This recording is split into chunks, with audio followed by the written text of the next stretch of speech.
Hello, I'm Eric Wolf, and this is Poetry and Marketing, where I read you my marketing poetry, and then we talk about it.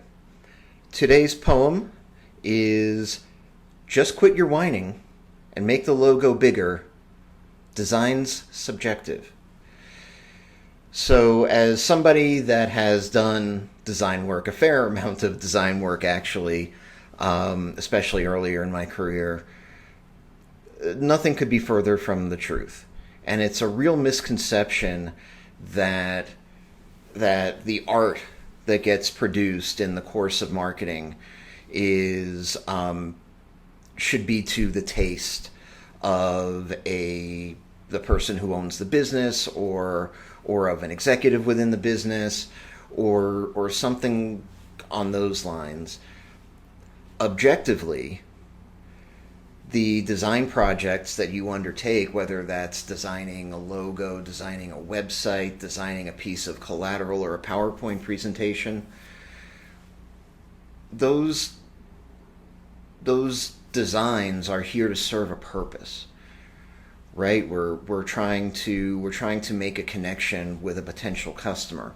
And so if anybody's taste is important, it's the colors, the sensibilities, the graphics that are going to appeal to the people who are actually going to buy from us, not the folks that are inside our company. And yes, it is important that we all have a brand that we can be proud of, but the idea that a designer is going to engage in a design project and deliver something that they don't believe is appropriate for the marketplace. And yes, sometimes these things happen where a designer does a bad job.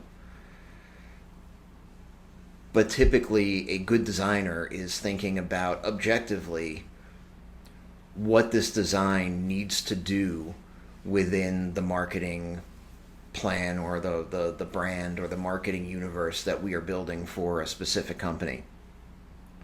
And so designers get to be sometimes really misunderstood.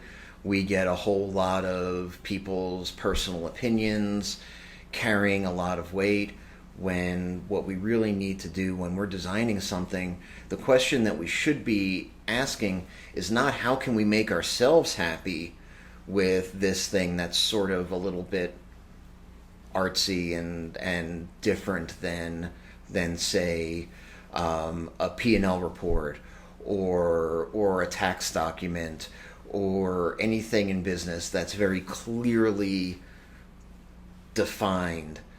This is a little bit more nebulous, and the question that we should be asking as we go through that is not how are we going to make ourselves happy in this process, but how are we going to deliver something through this process that's going to be really meaningful to the customer. And by the way, the logo doesn't always have to be bigger. For more of my marketing poetry, visit poetryandmarketing.com, or you can follow us on Spotify, Apple Podcasts, YouTube, wherever you get your podcasts. I'll be back with another poem next time.